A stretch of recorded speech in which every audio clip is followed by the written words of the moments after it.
Hoy vamos a ver temas de renta fija. Vamos a ver la primera videoconferencia de renta fija, donde vamos a hacer un repaso de lo que hemos visto hasta ahora en los cursos y también si tenéis alguna duda que queráis plantear o algún tema que os interese especialmente ver para que pueda prepararlo para la segunda videoconferencia, siempre y cuando se amolde más o menos al motivo de este curso. Vamos a ir comenzando. Hoy vamos a hacer una introducción, por decirlo así, a la renta fija, basándonos en la parte teórica que ya habéis estudiado y habéis realizado los ejercicios en general bastante bien o muy bien, es decir, y vamos a intentar a esta videoconferencia dar un enfoque mucho más práctico y no quiero decirlo más útil, pero por lo menos hacerlo un poco más entretenido. Reconozco que la parte teórica de renta fija tiene algunas partes que son un poco ásperas o difíciles de hacerlas amenas, por lo menos, pero espero que esta videoconferencia os sea más entretenida. Entonces os presento aquí en esta pantalla un índice un poco de lo que vamos a ver. Vamos a repasar los conceptos fundamentales de los instrumentos de renta fija, y he colocado varias pantallas de Bloomberg con diferentes tipos de instrumentos de renta fija, donde va a haber un bono de tipo fijo del Tesoro Español a 10 años, una letra del Tesoro Español con vencimiento a 6 meses, un bono que lleva un cupón con tipo variable, un bono callable y luego ya el triple salto mortal, que es un bono callable con el cupón creciente y con garantía real detrás. Es un poco ido de menos a más la complejidad de diferentes instrumentos financieros de renta fija. Luego haremos un par de comentarios sobre la estructura temporal de la curva de tipos de interés y sobre los mercados de deuda, y luego repasaré un par de conceptos que quizás ha sido donde más se ha fallado en los exámenes que hemos visto hasta ahora, y para recalcarlos y dejarlos claros. Creo que conocéis todos el funcionamiento de las videoconferencias, puesto que esta no es la primera que tenéis. Yo iré haciendo paradas durante la presentación, donde podéis plantear a través del chat cualquier duda que tengáis.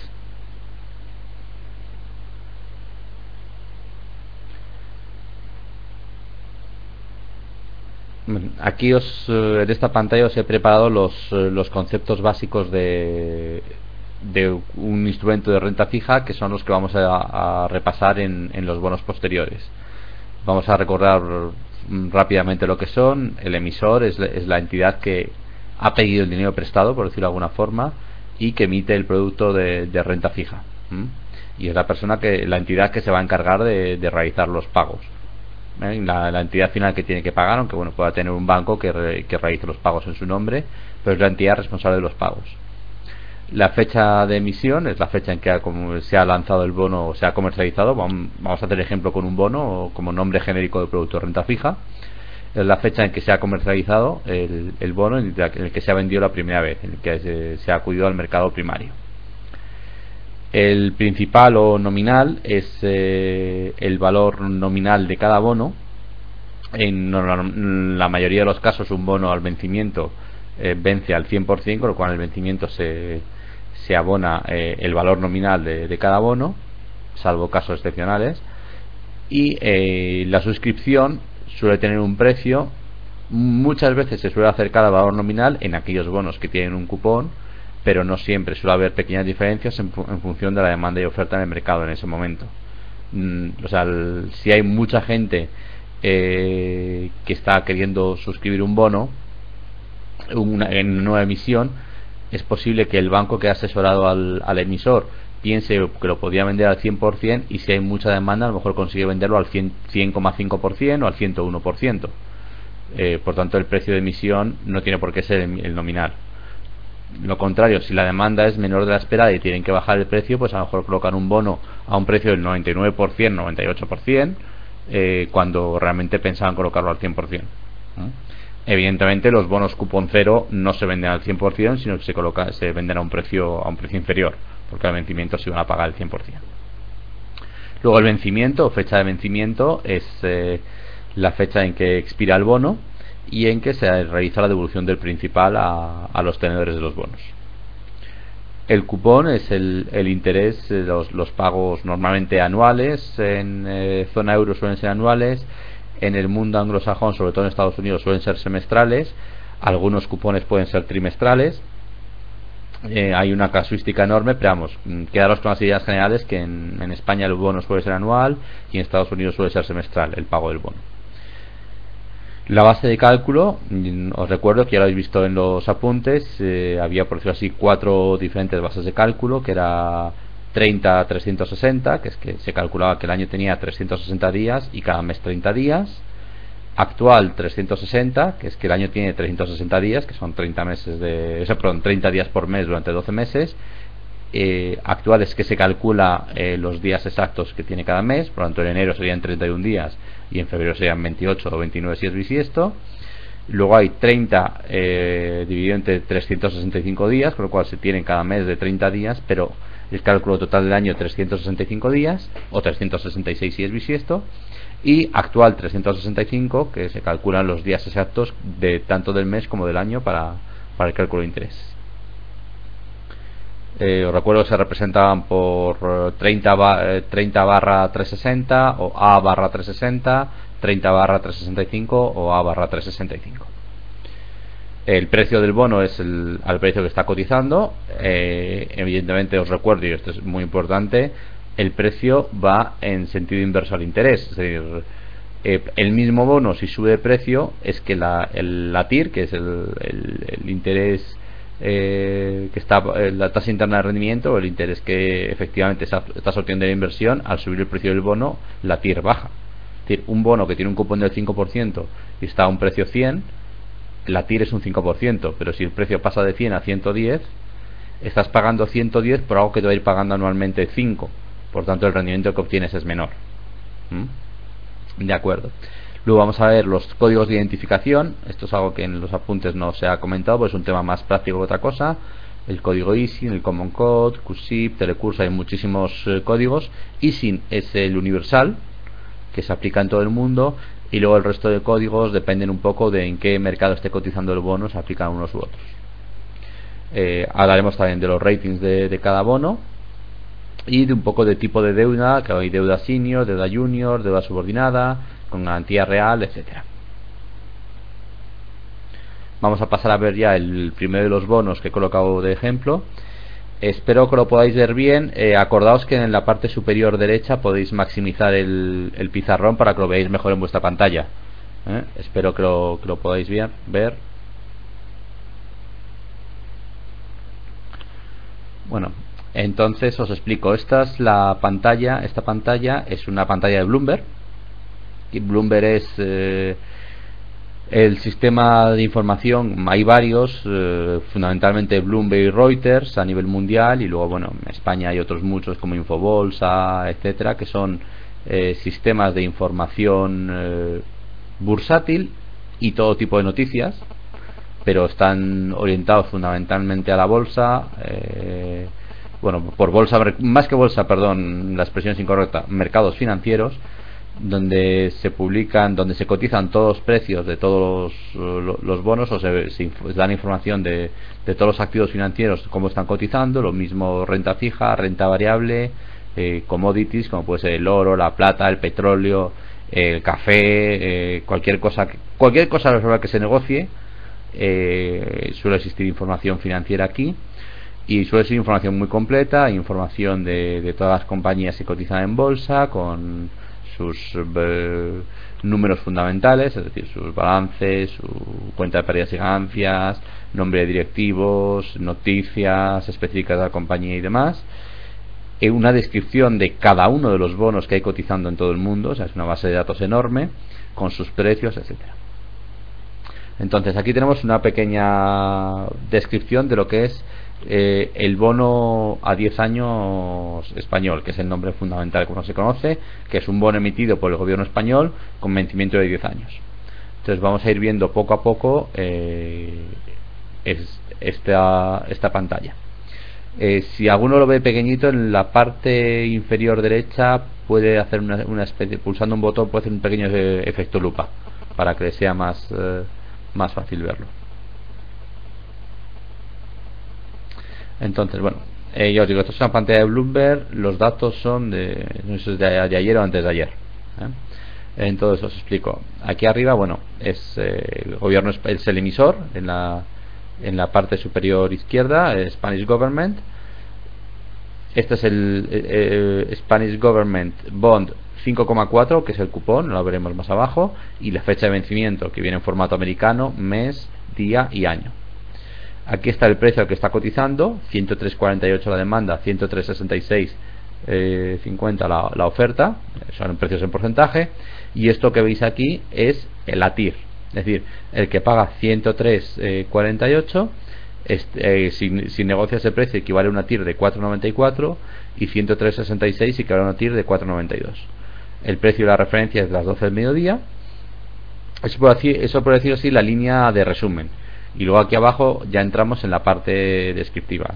Entonces, nombre pone obligaciones del Estado, industria te suele decir a qué tipo de industria pertenece el emisor. En este caso pone sovereign, que es un estado soberano. Por sovereign se refiere a cuando es un estado, cuando es deuda pública. Si fuese un banco que emitiera el bono pondría banking o algo similar. Si fuese una compañía industrial pondría industrial, o si es una fábrica de coches automakers, si es una eléctrica pondría utility o algo similar.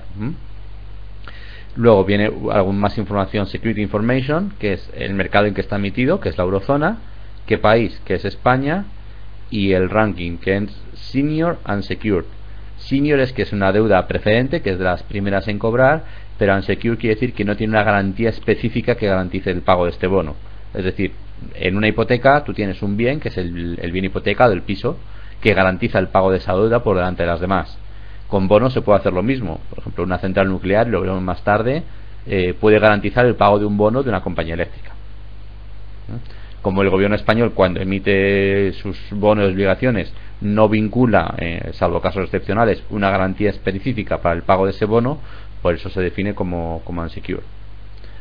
Currency, que es la divisa en que está emitido, que es en euros. Y series, bueno, es una forma de... como hay series de emisiones, pues si está vinculado a alguna serie en concreto. Pasamos a los siguientes detalles. El cupón, que es 5,4, que ya venía aquí arriba mencionado también. Como el cupón y como el precio del bono es superior al 100%, que fue el precio de emisión, ¿qué ocurre con la TIR? Es inferior a la TIR. Como el precio es superior a 100, la TIR va a ser inferior al 5,4. Si el precio del bono fuese 90, la TIR sería a lo mejor 5,8 o 6. No voy a hacer la fórmula matemática ahora. Luego, la frecuencia con que se paga el cupón, que es anual. El tipo de cupón, que es un cupón fijo, 5,4 todos los años. La fórmula de cálculo, que os he dicho, es actual o actual 365, vamos, es lo mismo. El precio de emisión, issue price, como os he explicado antes, el precio de emisión fue 99,991. Es decir, el gobierno español, cuando emite los bonos, hace una previsión de cuál va a ser el cupón, que va a hacer un precio del bono aproximado a 100. Lo que pasa, evidentemente, desde que prepara la emisión del bono con la descripción que va a tener el cupón hasta que realmente se hace la subasta de ese bono, pasan unos días y hay movimientos en mercado, y depende de la demanda que hay ese día en concreto, pues puede quedarse en 100, como os he explicado antes, puede quedar por debajo o puede quedar por encima. En este caso quedó un pelín por debajo, 99,991. También es verdad que los cupones siempre se redondean a cifras con un decimal, como mucho con 2 a la hora de emitirlos, para no tener un bono que emita un cupón de 4,17325.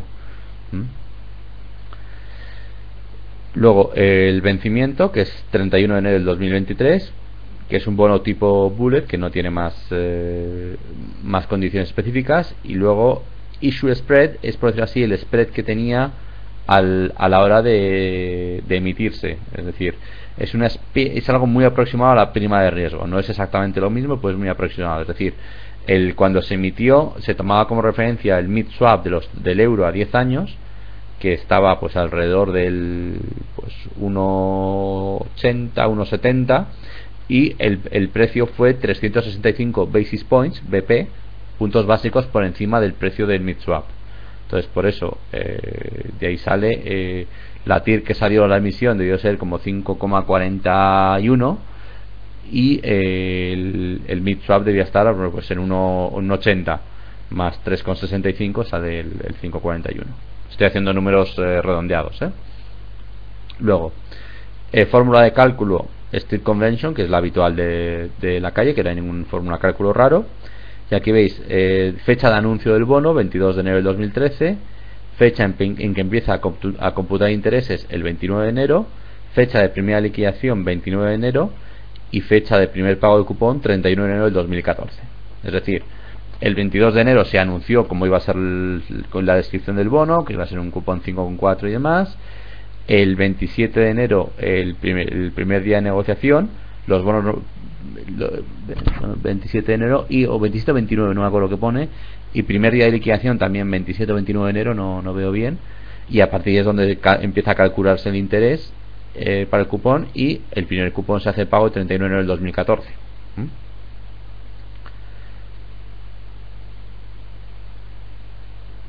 Luego, aquí en la parte superior derecha tenemos los identificadores. Tenemos el BB number, que es el Bloomberg number, es el código de Bloomberg con el que aparece este bono.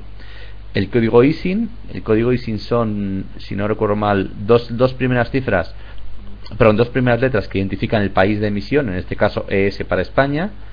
Más que el país de emisión suele ser el país en el que está listado el bono, en qué mercado está listado el bono. Por ejemplo, si este bono se hubiese listado en Luxemburgo, aunque fuese en emisor español, sería LX, si no recuerdo mal, que es Luxemburgo. Y luego unos códigos de numéricos y letras que identifican el bono. Ya no hay ningún formato en concreto, solo la mayoría de números, pues suele haber alguna letra también detrás. Y el BBJD es otro código para la liquidación del bono en otros sistemas. Luego aquí aparecen el rating de este bono en concreto por parte de diferentes agencias calificadoras. Tenemos Moody's, que hace Ba3, S&P, Fitch, DBRS, etcétera. Básicamente Moody's, S&P y Fitch son las tres principales. Tienen denominaciones diferentes entre ellos, y hay unas tablas de equivalencia que están en los apuntes también. Luego aquí hay en esta parte inferior derecha hay algunos detalles más de la emisión y del trading, que nos habla de la cantidad de... Aquí hay dos líneas que tienen la misma cifra. La primera te dice la cantidad de bono que se ha emitido en miles de euros, por tanto 14 millones de miles de euros, 14 billones americanos de euros, a 14.000 millones de euros de emisión. Y qué parte queda viva, que no, como el Estado no ha recomprado nada, queda la emisión completa viva. Aquí a veces hay casos en que el Estado recompra bonos en mercado o amortiza, o hay casos en que cuando tiene derecho a recomprar bonos, pues entonces estas cifras suelen variar entre la cantidad total que se ha emitido y el saldo vivo que queda.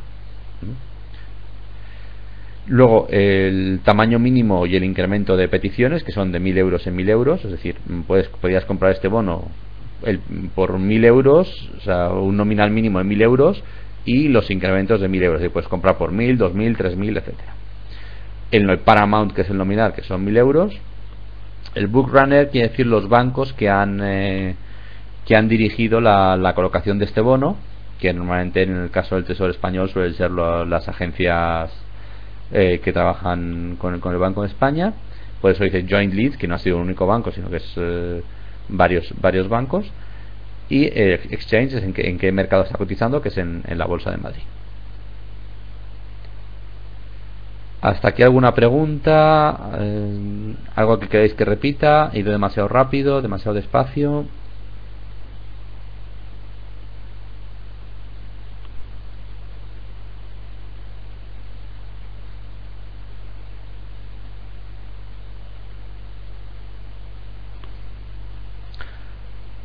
Todo bien, perfecto, me alegro.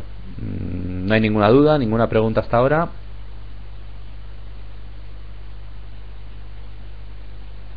Vale, pues si no hay preguntas, seguimos con el siguiente bono, que en este caso es una letra del Tesoro Español.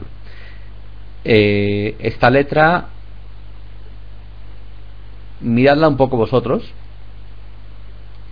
Yo voy haciendo unas preguntas, si podéis coger el papel y boli un momentito, no hay que hacer números, simplemente para anotarlas, y luego me vais poniendo las contestaciones en el chat y vamos viendo a ver si acertáis o no.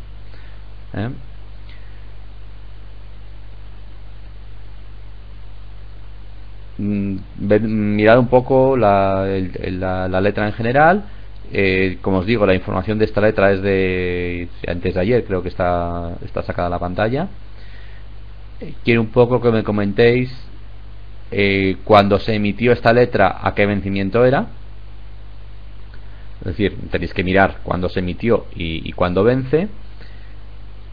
Si el precio actual de la letra es mayor o menor que cuando se emitió. Y que me digáis si se compra esta letra al precio de demanda, qué tiro obtendríais.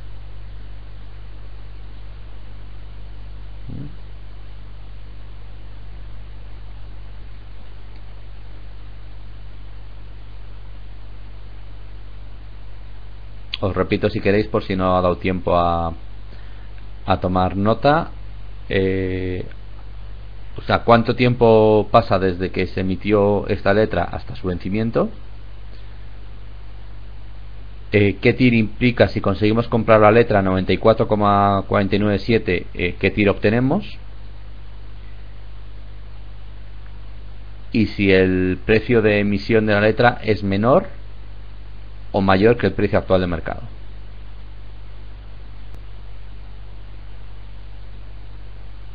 Vale, ¿y cuándo se emitió esta letra? Correcto, la correcta actual, la fecha de emisión es abril 2012, por tanto era una letra que en su fecha de emisión era a 18 meses, ahora básicamente le quedan 6 meses de vida, un poquito más, vamos, 6 meses y unos días.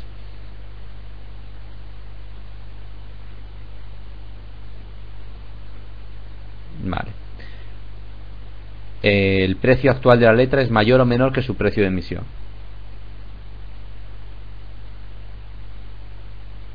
El precio actual es menor que su precio de emisión. A ver, el precio actual de mercado es 99,49, 99,56, ¿no? ¿Y cuál fue su precio de emisión?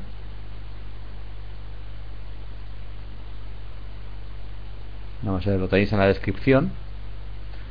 Exactamente, por lo tanto el precio actual es mayor. Correcto. El precio actual es mayor. Es lo lógico, os recuerdo que las letras son cupón cero, entonces conforme va pasando el tiempo, si el resto de condiciones están iguales, la letra irá poco a poco subiendo de valor hasta que el vencimiento valga 100. ¿Qué puede hacer que una letra baje de valor? Que la TIR que se le exija pase a ser mucho mayor, es decir, en el caso de que ahora hubiese un riesgo de quiebra enorme de España a muy corto plazo, que los mercados pudieran ver que hay no sé, vamos a decirlo, una posibilidad del 50% de que España quiebre y no pueda pagar absolutamente nada de las letras, pues esta letra valdría el 40 y pico por ciento. Pero lo normal, si no, es que en un emisor que se considera seguro, el valor vaya aumentando durante el tiempo y acercándose a 100 a la fecha de vencimiento. Y esto le quedan solo 6 meses. En los últimos años he de deciros también que ha habido muchos libros de renta fija o algunas partes de libros de renta fija que han tenido que ser tiradas a la basura o cambiadas, porque la realidad, a cosas que se tenían por poco menos que teoremas inapelables, la realidad ha demostrado lo contrario.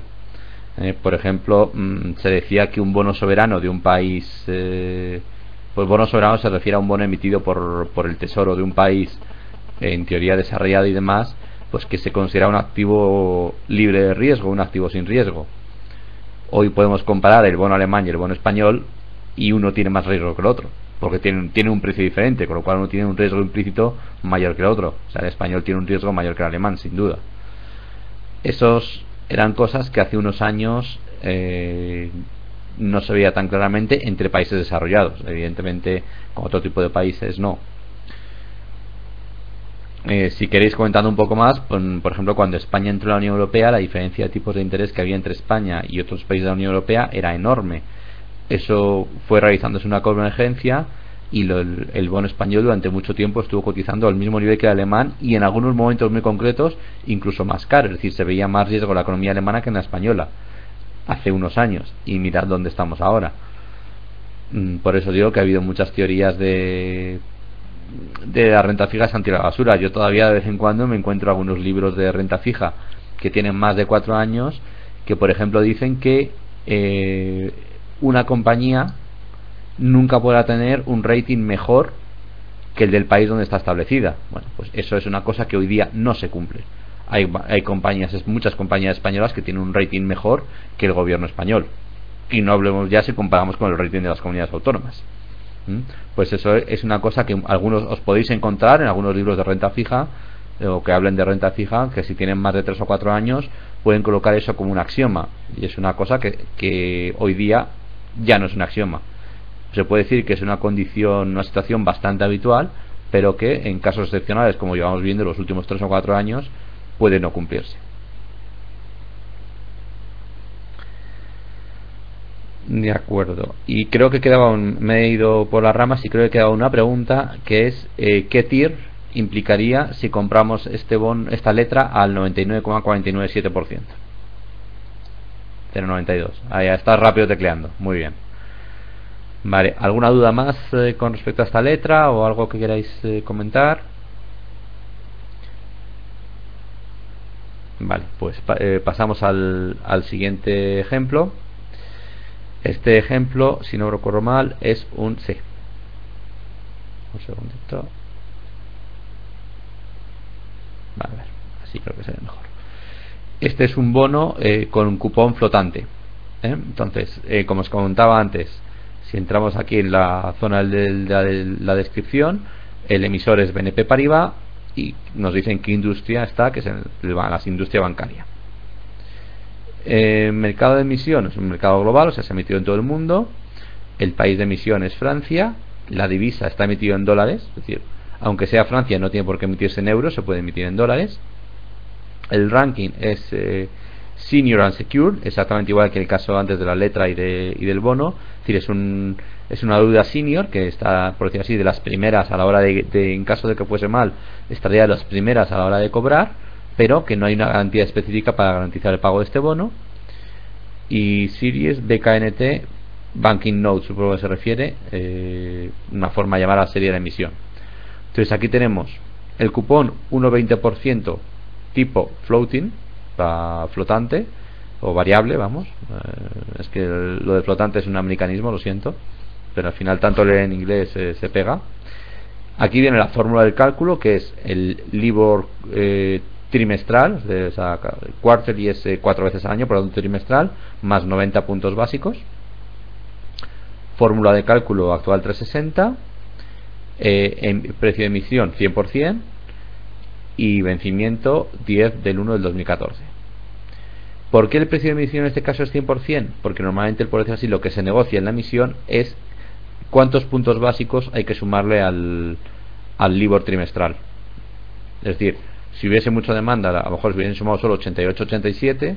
Si hubiese poca demanda, se hubiesen sumado 92 o 95, y con la demanda que hubo, pues se sumaron 90. Por eso aquí sí el precio de emisión es un 100%.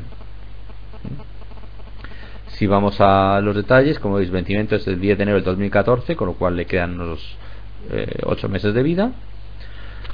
8 o 9, vamos. Tipo de cálculo floating rate note, o sea, porque es un tipo de interés variable. Fecha de anuncio 5 de enero del 2011. Empieza a contar intereses desde el 10 de enero, que es también la fecha de la primera liquidación, y el primer cupón se pagó el 11 de abril del 2011.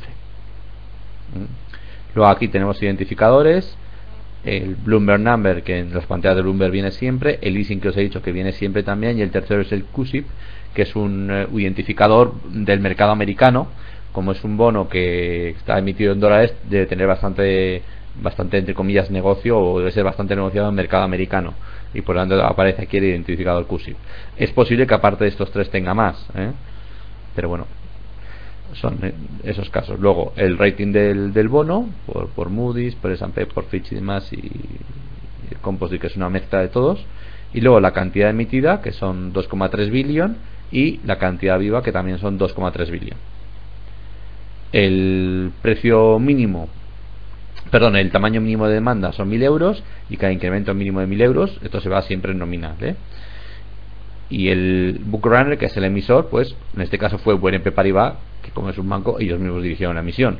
No siempre tiene por qué ser así, Es posible que BNP, imagínate, BNP porque es un banco muy global y tiene presencia en todo el mundo, pero si por ejemplo Bank Inter quisiera colocar un bono en dólares, probablemente el bookrunner no sería Bank Inter, sino que sería otro banco que el bookrunner es el que dirige la emisión y el que contacta a los clientes para que acudan a la emisión. Entonces buscaría un banco que pueda tener una mayor base de clientes que puedan solicitar productos en dólares. O si lo quieres emitir en yenes, pues a lo mejor te interesa tener un banco japonés que pueda tener mayor base de clientes y conseguir mejor demanda y por tanto un precio mejor para el emisor. ¿Alguna pregunta sobre el floating rate note? Aquí lo que me interesaba sobre todo que vierais la diferencia de la parte del cupón, como es un cupón variable, cuál es la fórmula, que se da siempre una referencia para el cupón.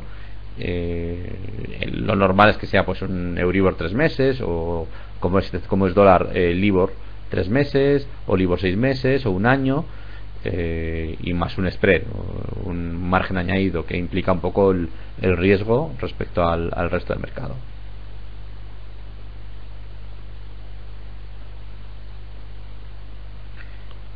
A ver, si te explica el cupón 1,20.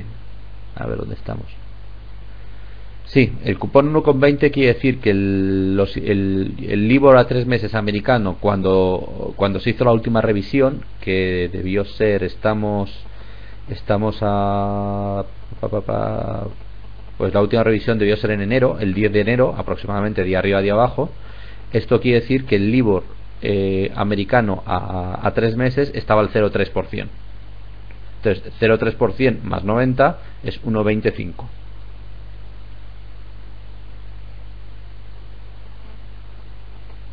Os recuerdo, por si alguno no lo sabía bien, que un basis point es un 0,01%.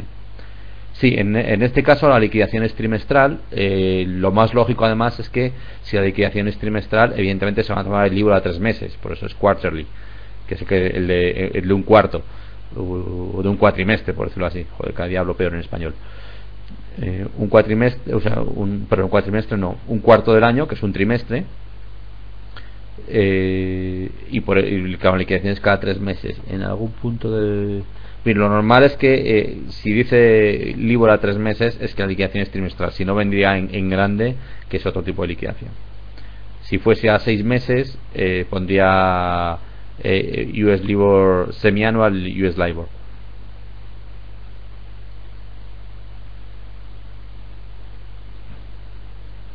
También puede haber algunos bonos que tengan liquidación mensual o incluso anual con el floating.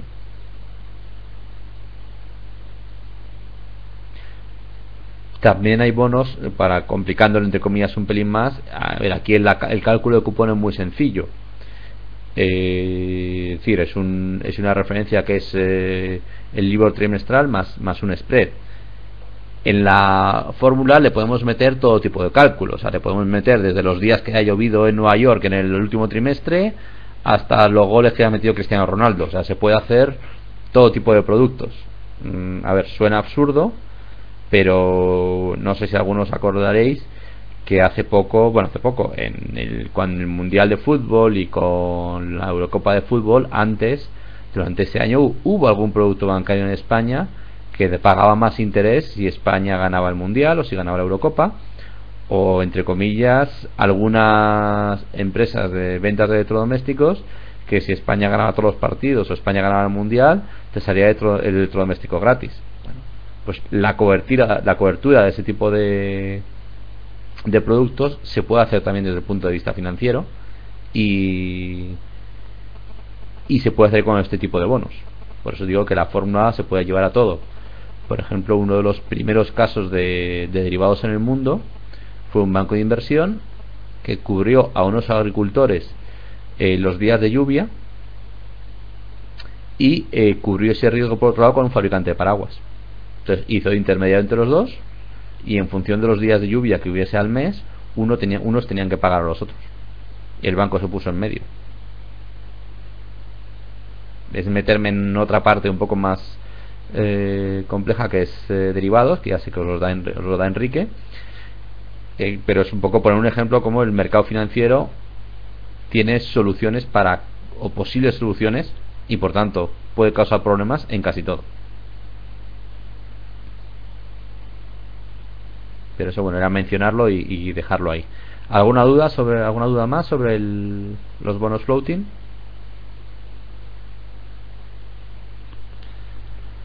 Vale, pues si queréis pasamos al siguiente. A ver si lo podemos ver un poquito más grande.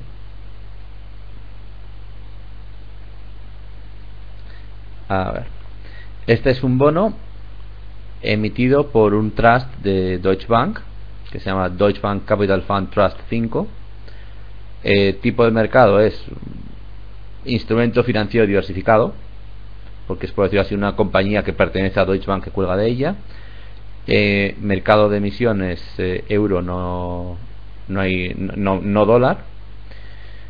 Luego, información del bono, del securities, del activo financiero, país en que está emitido, Estados Unidos, en qué divisa, en euros. Collateral type es junior subordinated, o sea, este es un bono junior subordinado, con lo cual en la orden de prelación, en caso de quiebra de Deutsche Bank, iría bastante más abajo en la cadena. Es decir, en caso de que Deutsche Bank quebrara, primero cobrarían, pues bueno, depende también de la legislación de cada país, pero bueno, haciendo un par de animaladas y resumiéndolo rápido, cobrarían primero pues los trabajadores, los empleados, la seguridad social y la hacienda del país. Luego cobrarían los tenedores de, bueno, incluso antes eso, aquellos que tenían una garantía real, tipo algún bien hipotecado, etcétera. Luego los tenedores de deuda senior, luego los tenedores de deuda junior, y luego los tenedores de deuda junior subordinada, etcétera. Y por último los de las preferentes. Eso sí que si da tiempo comentamos luego. Luego, fórmula de cálculo, el Street Convention, que es lo habitual de la calle. Maturity, este es un bono perpetuo, es decir, no tiene fecha de vencimiento. ¿Qué ocurre? Que esto es casi una preferente. ¿Qué ocurre con estos bonos? Que no hay fecha de vencimiento, entonces el cupón que suelen ir pagando cada mes o cada año, cuando, bueno, normalmente suele ser trimestral o anual, es más alto de lo habitual, porque entre comillas, y muy entre comillas, en cada extra cupón que está pagando se está amortizando un poquito el principal, aunque en la realidad no es así.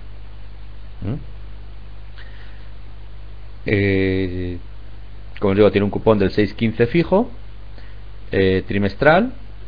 Se anunció en noviembre del 2003. Fecha de cálculo de intereses 2 de diciembre, que es la primera fecha de liquidación, y el primer cupón se pagó el 2 de marzo del 2004, con lo que dice es trimestral. Precio de emisión es 100 y reoferta o segunda emisión que hubo, lo que sea, se hizo 100. Half prospectus quiere decir que está la emisión completa, el folleto de emisión completo detrás, porque probablemente tenga algunas cláusulas especiales o específicas y haya que mirarlas. A veces aquí abajo en amarillo suelen colocar un pequeño resumen de eso, pero en esos casos merece la pena leer el folleto completo y ver cuál es la particularidad de este bono. Ves aquí por ejemplo, pues que también está en el mercado de Ámsterdam y que es no acumulativo, non-voted trust, las condiciones un poco curiosas que hay, que luego en el prospectus, que veis aquí a la derecha que está en rojo con el número 11, se puede entrar y ver más detalle. Como os decía, el Common Code para el código de mercado también americano, el leasing, que es general, y el código Bloomberg, el rating del bono,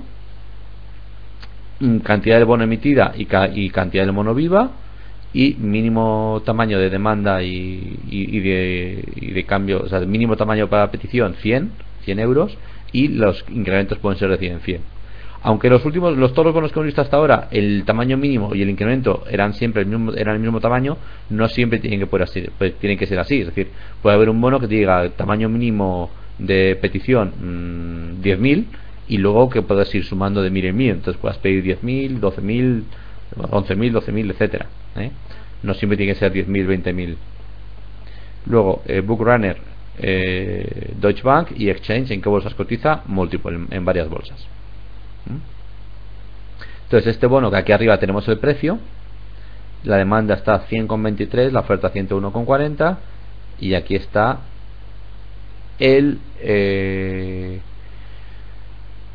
la TIR que implica.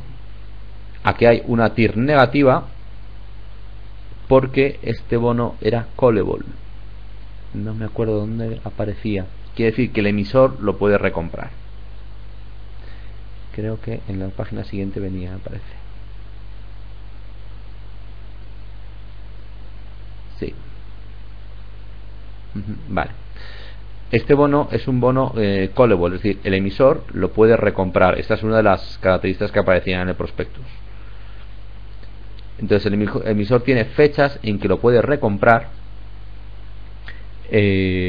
al 100%.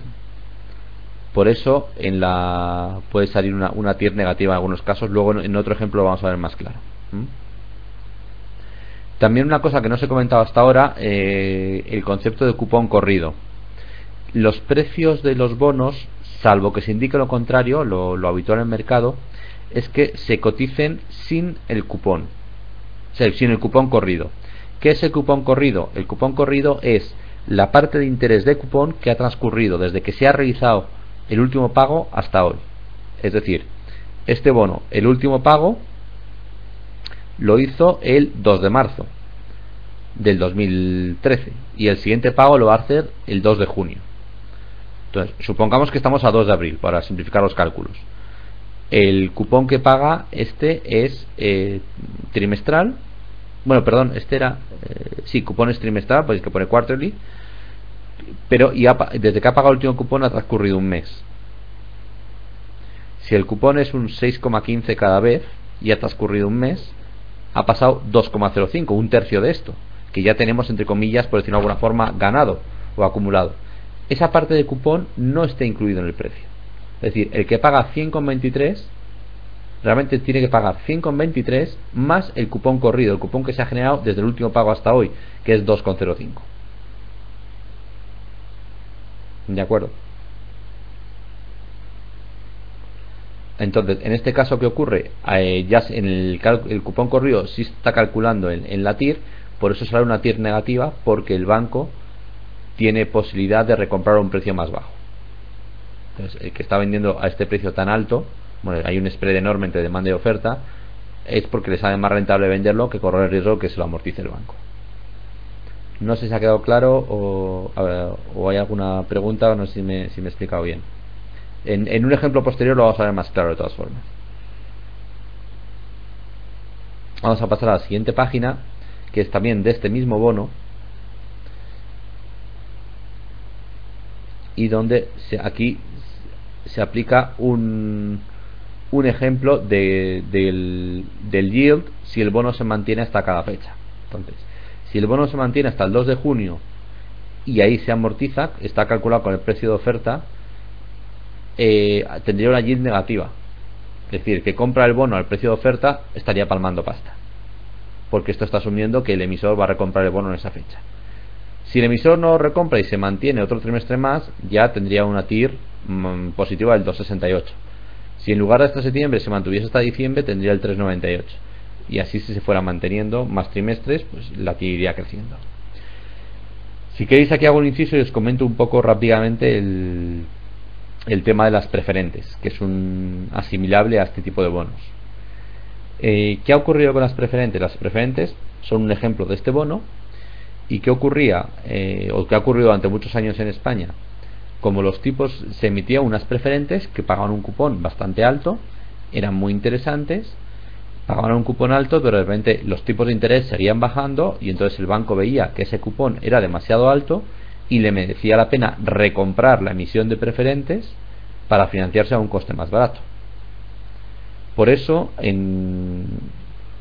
básicamente por desconocimiento de de las personas en las sucursales que estaban colocando estos bonos, en muchos casos recomendaban esto como un producto muy seguro, con su mejor intención en la mayoría de los casos, porque durante muchos años un producto ya funciona muy bien. Es decir, tú compras el bono, no, tú compras la preferente que te está pagando a lo mejor un 8 o un 9% de interés, cuando de otra forma con otro tipo de productos solo consigues un 4 o un 5.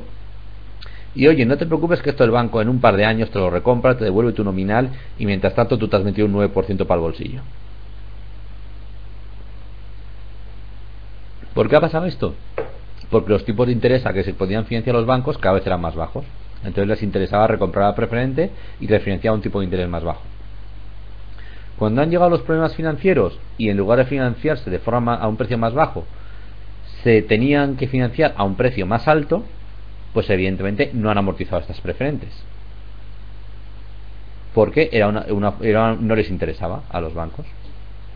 Y aparte os recuerdo que las preferentes, como he comentado antes, en la orden de prelación de cobrar en caso de que la entidad fuese a la quiebra, estarían los penúltimos justo por delante de los accionistas.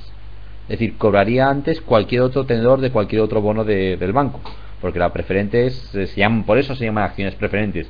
No es que sean acciones, pero en la orden de prelación de crédito están los penúltimos.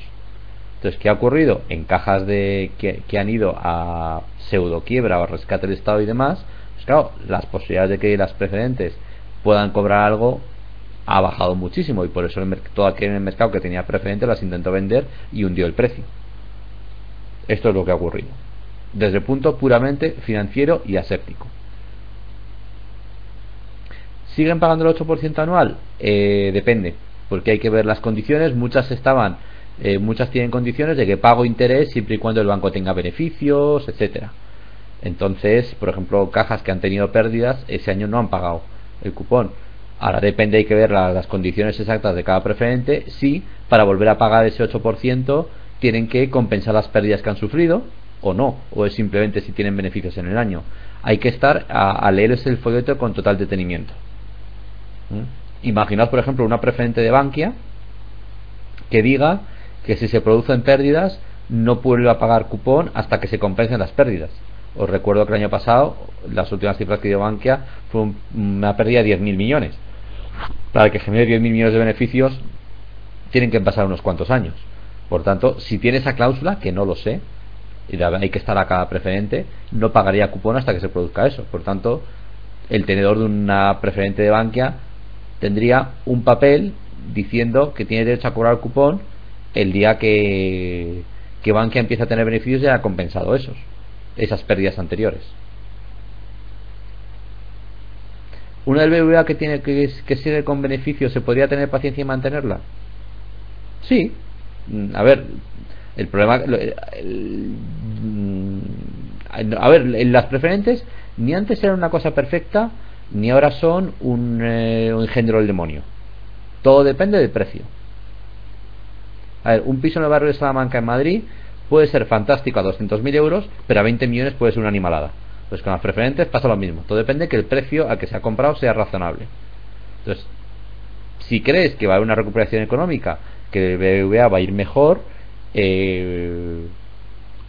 puede ser rentable mantenerla. Sobre todo si piensas que los tipos de interés no van a subir durante un par de años o 3. Sería muy posible mantenerla. En este caso de las preferentes influye más el riesgo de crédito del banco que casi los tipos de interés de mercado. Influye todo, pero el que el banco dé más seguridad de que no va a quebrar o de que no va a tener problemas financieros va a hacer repuntar el precio de la preferente más rápidamente de casi lo que ocurra con los tipos de interés en el mercado. Sí, todo depende de qué precio se ha comprado. Me dices, ¿tener acciones de Santander hoy es bueno? ¿O mantenerlas? Hombre, pues para el que las compró a 12 euros y están a 5,5, pues puede decir que es una pena, pero para el que las compró a 4 y están a 5,5 puede decir que es un chollo.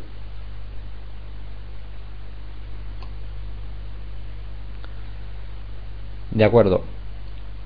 Ya os he hecho un pequeño inciso sobre las preferentes. Si hay alguna duda, luego donde no quiero entrar es en el tema de si se han vendido al cliente adecuado o no. Evidentemente creo que hay muchos casos en que no, pero yo hay una frase que odio personalmente en España, me ha dicho el del banco.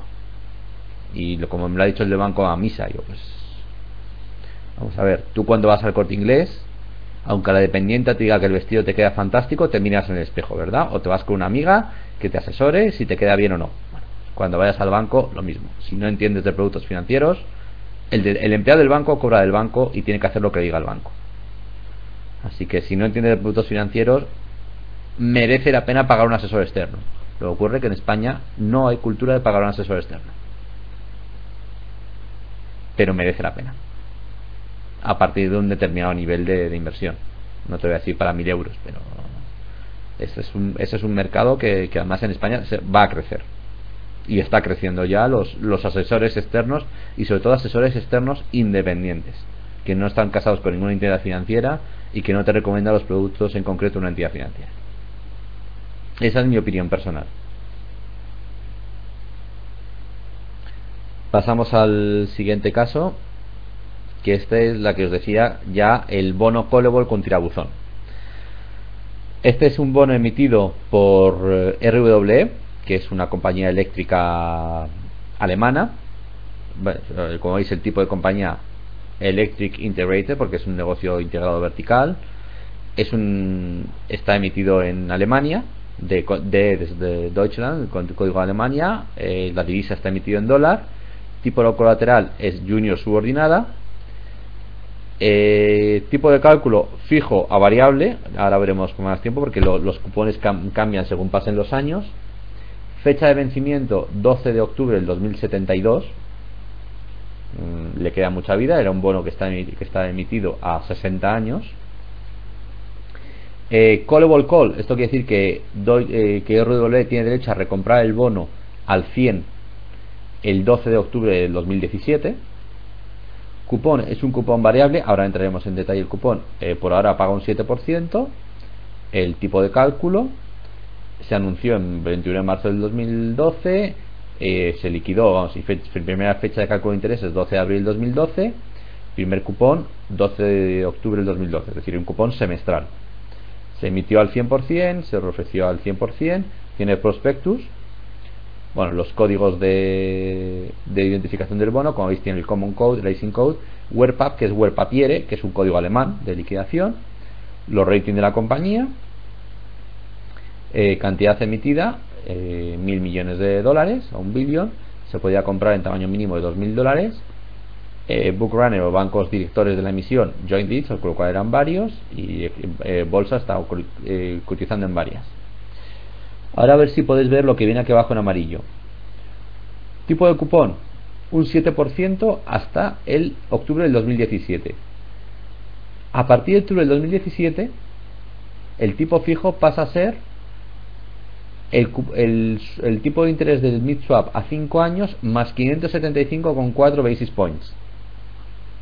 Es decir, si el tipo a 5 años está al 2%, pasaría a ser 7,7548%, y luego, según van pasando los años, pasados 10 años y medio subiría otros 25 puntos básicos más, y pasados 25 años y medio pagaría otros 75 puntos básicos más. Como veis, es el triple tirabuzón. ¿Esto qué quiere decir?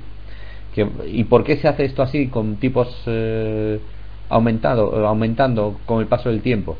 Como es un bono que es callable, los compradores del bono, los inversores iniciales del bono, aunque el bono está emitido a 60 años, creen que hay bastantes posibilidades de que el bono sea comprado, sea recomprado o amortizado o llamado called, llamado por RWE antes del vencimiento.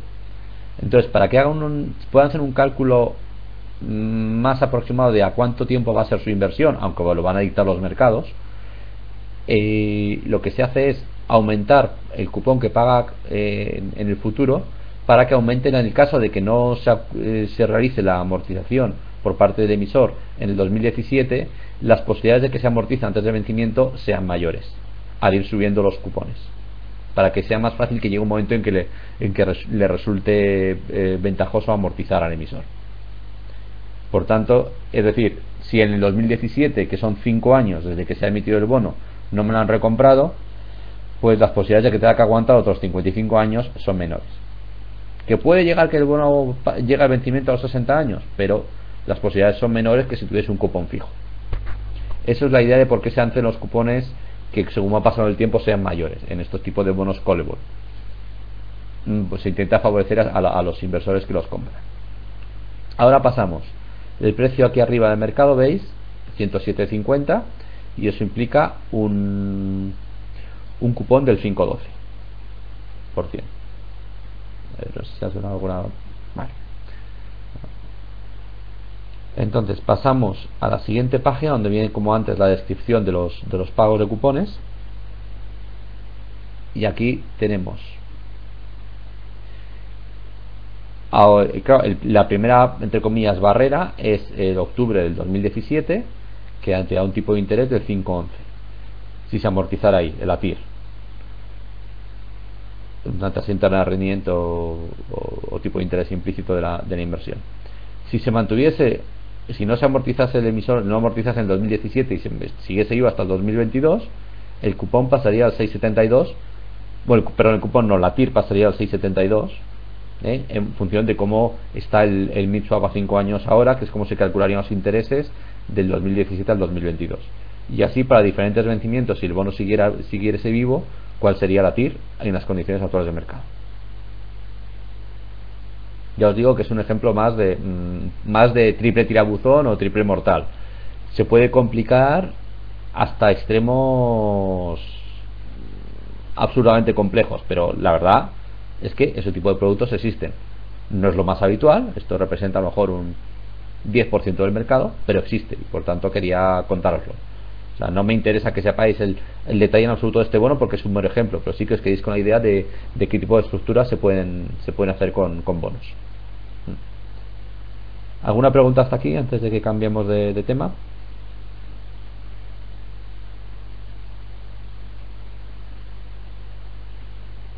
Vale, pues pasamos a un repaso rápido de un par de conceptos más que hemos visto en los apuntes. La estructura de la curva de tipos de interés, la estructura de la curva de tipos de interés, que eran unos apuntes, creo que era el tema 3, es quizás una parte muy farragosa de la teoría. Como les puse la nota a la escuela y creo que lo transmitieron, no me interesan las fórmulas matemáticas, las puse por si alguien tiene realmente interés o quiere tener conocimientos. Era un poco que os quedáis con la idea de por qué la curva crece y las diferentes teorías que la explican. En los exámenes me habéis contestado muy bien las teorías, creo que lo habéis entendido perfectamente. Teoría de las expectativas puras, que es lo que piensa el mercado que va a pasar con los tipos de interés a ese plazo. Luego la teoría de la preferencia por la liquidez, y es que evidentemente si presto mi dinero a más largo plazo, como estoy renunciando a mi dinero durante más tiempo, exijo una mayor remuneración. Y la de del hábitat,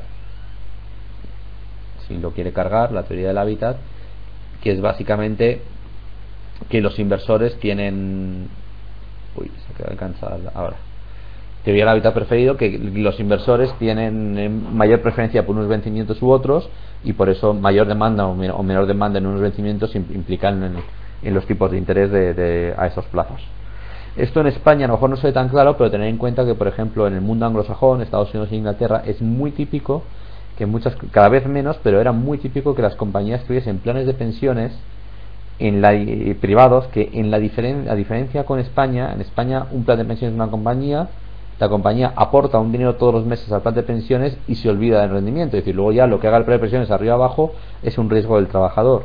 En Estados Unidos no, en Estados Unidos hay muchos planes de pensiones que dicen cuánto va a cobrar el trabajador cuando se jubile, y el que corre con el riesgo de cuánto dinero hace falta para financiar lo que va a cobrar el trabajador cuando se jubile es la empresa. De ahí se produce que si una empresa espera que sus trabajadores, la mayoría, se van a jubilar dentro de 30 años, le interese comprar bonos a 30 años y no bonos a 10 años para cubrir ese riesgo. Como esos planes de pensiones son bastante complejos de gestionar y generan grandes riesgos para las compañías y grandes agujeros, el famoso agujero de British Airways con la fusión con Iberia era por esto, las compañías cada vez tienden a hacer planes de pensiones donde lo que llaman en Estados Unidos defined contribution, es decir, defino lo que contribuye al plan de pensión, pero no el defined benefit, que es defino cuánto va a recibir el trabajador en su día. Oye, yo voy a pagar a tu plan de pensiones $300 todos los 2 meses, y ya lo que haga el plan de pensiones, que está gestionado por una entidad externa, no es mi responsabilidad y no es mi riesgo. Evidentemente, para una compañía que se dedica a una línea aérea, ese no debería ser su negocio y por tanto se están separando de ahí. Simplemente quería comentaros esto. Luego, un repaso rápido, que es una cosa sencillita, lo que os decía de distinción entre mercado primario y secundario. El mercado primario es cuando se realiza la emisión de un producto financiero, la primera suscripción, que se hace en el caso de deuda pública, ahí, bueno, como están los apuntes explicados, peticiones competitivas y no competitivas, y hay subastas de precio. En el caso de un emisor privado, que normalmente lo hace a través de un banco de inversión, el banco de inversión es un proceso similar al de una OPV de acciones, es decir, el banco tantea a qué nivel hay demanda y busca un precio en el cual tenga demanda suficiente para el bono y lo más alto posible para beneficiar al emisor del bono. O sea, al final es casi una subasta o como una negociación. De acuerdo. Luego los mercados secundarios, que en España de renta fija son básicamente tres: el mercado bursátil de renta fija, el de anotaciones en cuenta, que es el fundamental, y el mercado de la IAF, que es la Asociación de Intermediarios de Activos Financieros. Y el otro concepto que quería repasar un poco es el de repo, que os recuerdo que desde el punto de vista económico es básicamente un préstamo un préstamo de dinero, dejando valores como garantía. Eso desde el punto de vista económico. Desde el punto de vista jurídico es una verdadera compra-venta con un pacto de recompra. Si yo te vendo esto, acuerdo el precio al que te lo voy a recomprar, y en esa diferencia de precios está implícita la financiación. Dos cosillas más que quería repasar, que ha sido quizás lo que más habéis fallado en los ejercicios. En primer lugar, los strips. Cuando se produce el strip de un bono, imaginaos un bono a 5 años que tiene 5 cupones. Los strips, el bono a 5 años se divide en 6 partes. Cada uno de los cupones, o sea que son 5 cupones, que van cada uno de ellos por separado, y el nominal a vencimiento. Por tanto, quedarían 6 bonos cupón cero. Un bono cupón cero con vencimiento a 1 año, que sería el primer cupón; otro a 2 años, que sería el segundo cupón; así el de 3 años, el de 4 años, y el de 5 años quedaría, por un lado, un bono a 5 años cupón cero con el importe del cupón a pagar dentro de 5 años, y por otra parte el nominal que a pagar dentro de 5 años.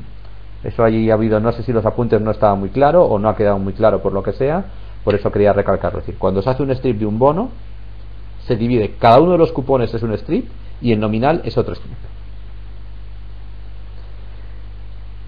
Y luego otra cosilla en que también habéis fallado algunos, en alguna de las preguntas de los ejercicios hablaba de si hay dos compañías diferentes que emiten bonos idénticos, es decir, que pagan el mismo cupón al mismo vencimiento y los bonos cotizan a precios diferentes. ¿Por qué es eso? Es porque el mercado estima que hay más riesgo en una de las compañías que en otras. Si las dos compañías están prometiendo pagar el 5% y durante, no sé, por ejemplo, a 5 años, pagar el 5% del cupón durante 5 años, y un bono cotiza a 100 y el otro cotiza a 110, quiere decir que el que cotiza a 110 es una compañía más segura. Entonces el mercado está dispuesto a financiarlo más barato. Por tanto, es un tema de calidad crediticia de cada una de las compañías, no de la curva de tipo de interés, porque la curva de tipo de interés, al ser al mismo plazo, 5 años, es la misma. En cambio, si la misma compañía emite dos bonos a fechas diferentes y las TIR son diferentes, como el riesgo de la compañía, que es la misma compañía, el riesgo es el mismo, el riesgo de emisor es el mismo, la diferencia viene por la curva de los tipos de interés, porque los tipos de interés a 3 años están a un nivel diferente a los tipos a 10 años, en el caso de que un bono sea a 3 años y otro a 10 años. Simplemente quería recalcar esas dos cosas de la teoría, y no sé si tenéis alguna pregunta o hemos llegado al final.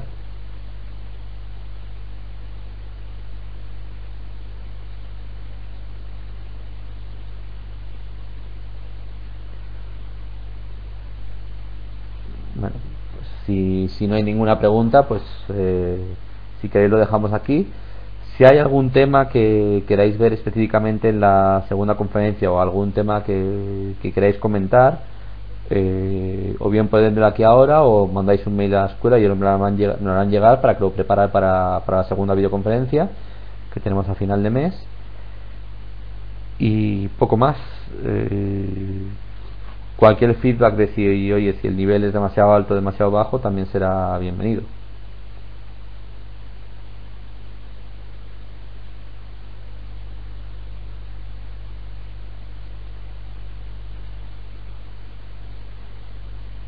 Espero que la conferencia os haya sido útil y sobre todo intento aportar cosas que es difícil colocar en unos apuntes.